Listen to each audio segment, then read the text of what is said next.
pards, ayan, magluluto tayo. Ayan, alam nyo na, para-paraan lagi, pampatawid gutom, diba? Ayan, repolyo at salmon lang ang ating lulutuin. Yan lang ang sangkap natin mga pards. Ayan. So, syempre, yan, masustansya na yung repolyo, kaya okay na yan. So, magigisa na tayo. Yung, alam nyo na, ang olive oil natin, di ba? Syempre, parang kanin na lang natin yung repolyo natin. Gagawin natin kanin yan. Kahit huwag na kayo magkanin, may repolyong madami, tapos yung salmon, parang ulam at kanin na rin yun. So, niluto ko lang, ginisa ko lang siya ng konti, mga parts, alam nyo na, di ba? Yummy yan mga parts.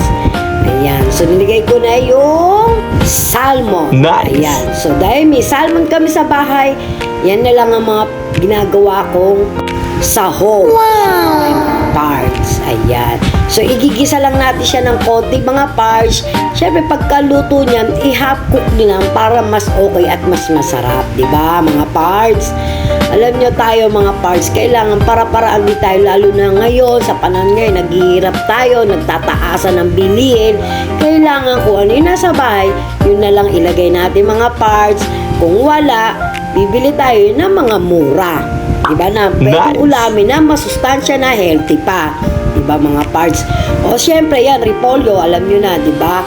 Napakadali lang na itong niluluto natin. Napakasimple mga parts. Pwede nyo gawin sa bahay kahit mahirap. Kahit anong pwedeng ipang sahog, pwede yan.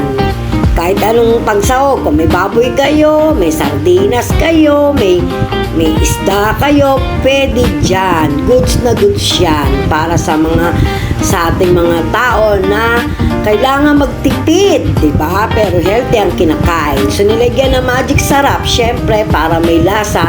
Maya-maya, lalagyan natin yan ng konting toyo. Alam nyo yung toyo? Toyo sa ulo ba? O toyo sa ulam? Ayan, nilagyan ng toyo, diba? Mga parts.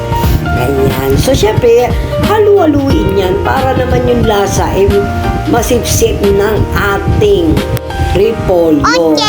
So, guys, nilagyan ko ka pala ng bell pepper yan, pero konti lang, hindi ko na napakita. Sorry, basta kayo kung ano meron, alam nyo na yan.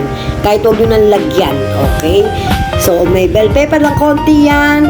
So, yan, kumukulo-kulo na siya, guys. Malapit na tayong kumain. Tayo araw-araw ay kumakain, kahit once a day lang, lalo na pag may edad na, pwede once a day, tapos puro gulay lang. Bye!